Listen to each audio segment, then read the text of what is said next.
Welcome to Haris home channel. இன்றைக்கி பார்த்தீங்கன்னா சூப்பரான அல்டிமேட்டான மட்டன் பிரியாணி குக்கரில் ஈஸியாக வச்சிடலாம். இது குக்கரில் விசில் போடாமல் அப்படியே தம் போட்டு சூப்பராக வைக்கிற பிரியாணிங்க. மெஷர்மெண்ட்டோடு சொல்கிறேன், கண்டிப்பாக ட்ரை பண்ணி பாருங்கள். டேஸ்ட் அட்டகாசமாகவே இருக்கும்.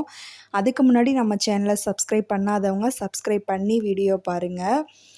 வாங்க இது எப்படி செய்யலான்னு பார்க்கலாம். அதுக்கு தேவையான பொருட்கள் பார்த்திங்கன்னா, நான் இன்றைக்கி 1/2 கிலோ மட்டன் எடுத்து வேக வச்சு எடுத்து வச்சுருக்கோம். இதுக்கு பார்த்திங்கன்னா பெரிய வெங்காயம், தயிர், தக்காளி, இஞ்சி பூண்டு பேஸ்ட்டு, நம்ம வேக வச்ச தண்ணியை தனியாக எடுத்து வச்சுக்கோங்க. இப்போ ஒரு குக்கர் எடுத்து வச்சுட்டு குக்கரில் ஆயில் விட்டுக்கலாம். ஆயில் அதிகமாகவே விடுங்க. எந்த அளவுக்கு எண்ணெய் விடுறீங்களோ அந்தளவுக்கு பிரியாணி ரொம்ப டேஸ்ட்டாக இருக்கும். நான் இன்றைக்கி 25 ml எண்ணெய் எடுத்திருக்கேன். இந்த எண்ணெய் தான் கரெக்டான கண்டென்சியாக இருக்கும். இப்போ பிரியாணிக்கு தேவையான பட்டை, கிராம்பு, லவங்கம் எல்லாமே சேர்த்துக்கலாம். சேர்த்து இதை பொரிஞ்சு வந்ததுக்கப்புறம் பார்த்திங்கன்னா பெரிய வெங்காயத்தை சேர்த்துக்கலாம். ரொம்ப ஈஸியான மெத்தடு தான், ஆனால் இந்த மெத்தடை செஞ்சு பாருங்கள், கண்டிப்பாக பிரியாணி அட்டகாசமாகவே இருக்கும். இந்த வெங்காயம் நல்லா ரோஸ்ட்டாக வதங்கி வரட்டும். ஒரு 2 நிமிஷம் போல் வதங்கி வந்ததுக்கப்புறம் நம்ம பொடியாக கட் பண்ணி வச்ச தக்காளியை சேர்த்துக்கலாம். தக்காளி மட்டும் கம்மியாக சேருங்க. இந்த அளவில் செஞ்சிங்கன்னா 5 பேர் தாராளமாக சாப்பிடலாம். இதையுமே நல்லா பொன்னிறமாக நல்லா வதக்கி விட்டுருங்க.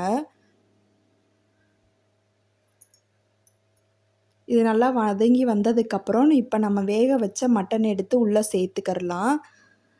இதையுமே 2 நிமிஷம் போல் நல்லா வதக்கி விடணும்.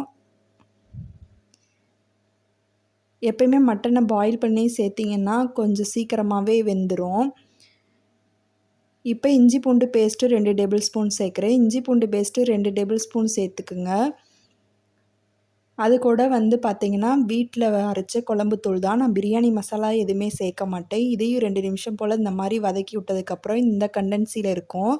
இப்போ நம்ம எடுத்து வச்சுருக்க 1 டம்ளர் தயிரை இதோட சேர்த்துக்கறலாம். இதோட சேர்த்து ஒரு 10 நிமிஷம் கொதிக்கட்டும். பாருங்கள், இது எந்த அளவுக்கு எண்ணெய் பிரிஞ்சு மேலே வருதுன்னு, இந்த அளவுக்கு இருக்கணும். இப்போ நம்ம வேக வச்ச தண்ணியை அதோட மெஷர்மெண்ட் அளவுக்கு எடுத்துக்கலாம். நான் இப்போ 3 டம்ளர் அரிசி எடுக்கிறேன். இது தம் பிரியாணிங்கிறனால 3 டம்ளர் அரிசிக்கு 8 டம்ளர் தண்ணி ஊற்றி வச்சுருக்கேன். இப்போ வேக வச்ச தண்ணியோடு தான் சேர்த்தணும். இதை நல்லா ஒரு கலந்து விட்டுட்டு